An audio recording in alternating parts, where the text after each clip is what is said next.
18 ans après le meurtre de sa fille, Éric Bertrand reçoit encore tous les jours des messages de soutien. Voilà, un message en direct. Je me forme et je regarde des reportages sur votre histoire d'horreur. Je vous envoie les pensées d'amour, de tendresse, et que justice ici-bas soit faite pour le ou les auteurs de cet acte de folie. Que justice soit faite, car le meurtrier n'a toujours pas été identifié. Magali, 18 ans, a été battue à mort et son cadavre calciné et abandonné en pleine forêt. Un crime d'une rare violence, encore inexpliqué.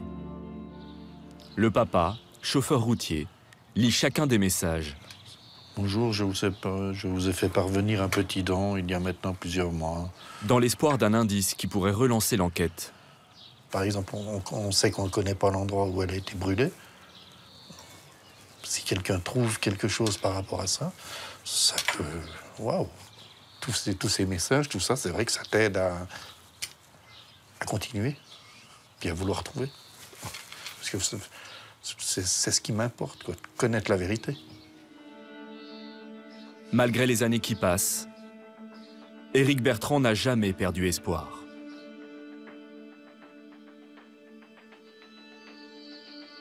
Que s'est-il passé en 2001, dans le pays de Gex, à la frontière avec la Suisse?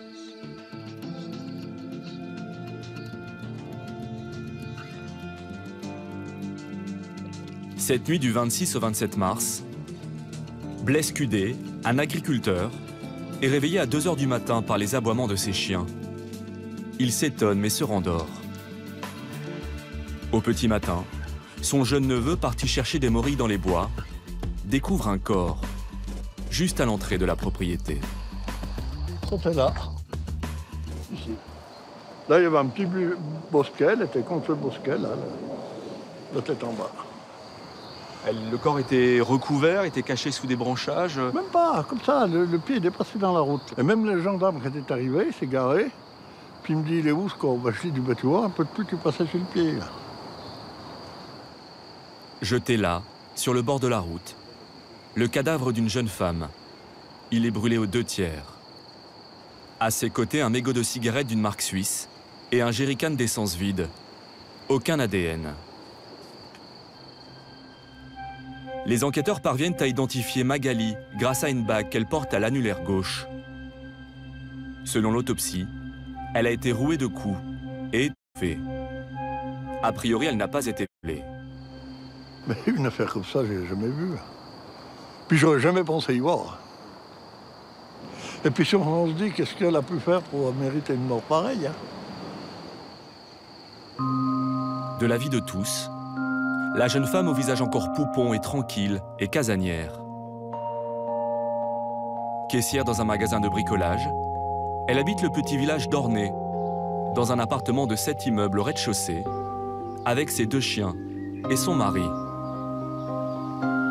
Geoffrey Parr, 21 ans, peintre en bâtiment, son premier amour. Les 2 jeunes gens se rencontrent en 1998, le soir de la victoire de la France en Coupe du Monde de football. Depuis, ils filent le parfait amour. Ils se marient 3 mois avant le meurtre. C'est Geoffrey qui, le lundi soir, la veille de la découverte du corps, a signalé la disparition de sa femme. Aux gendarmes, il raconte qu'il a vu Magali pour la dernière fois chez eux le matin, avant d'aller travailler. À son retour à la maison le soir, toujours selon lui, Magali était absente, son petit chien aussi. Où a-t-elle bien pu aller ce lundi-là?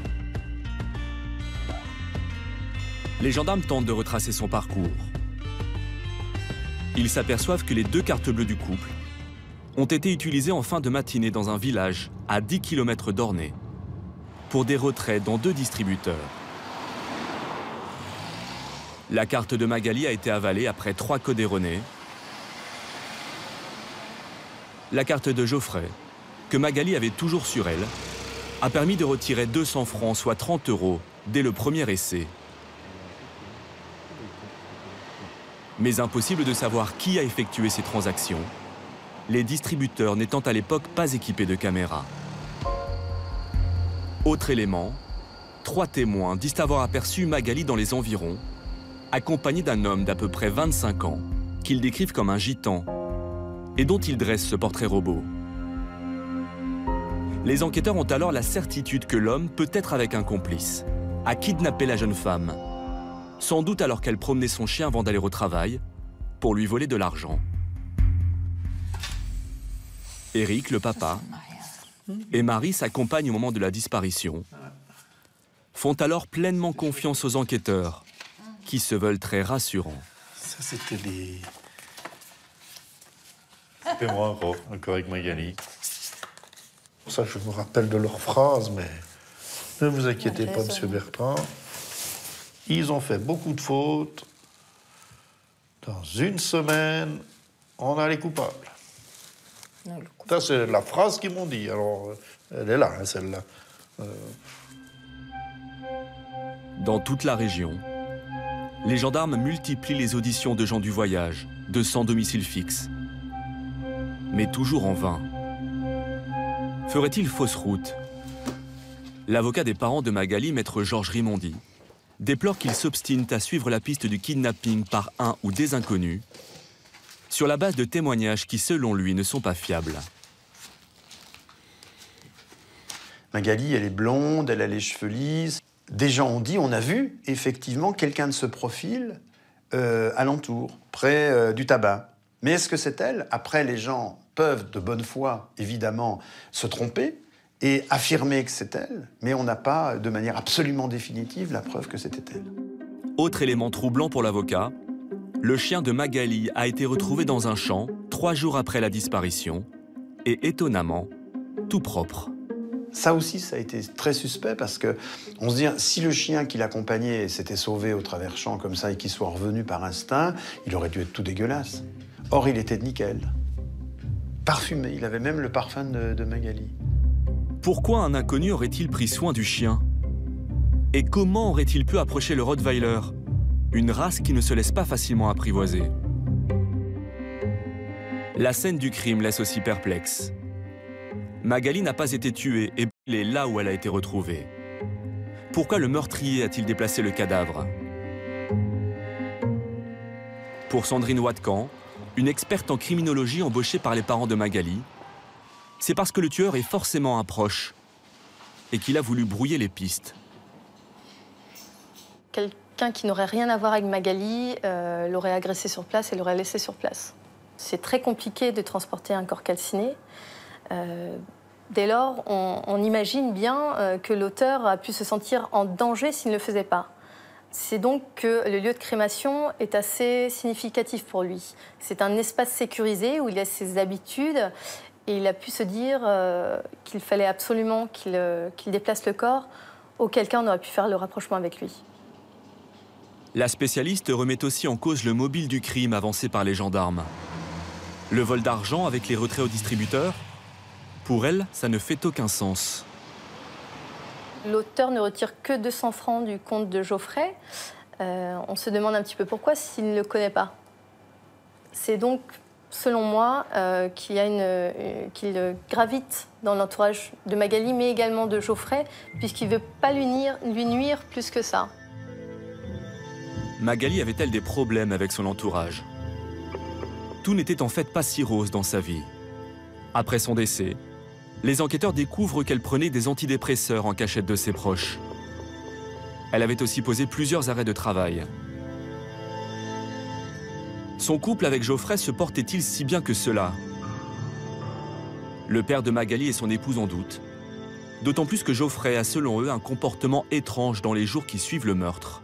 Jamais, moi je l'ai entendu dire, oui mais il faut qu'on recherche l'assassin. Elle a été assassinée. Il n'y a pas de la rage de retrouver quelqu'un, de retrouver son assassin. Il n'y a pas... il est... Moi, directement, je dis, il faut le chercher, il faut savoir qui c'est.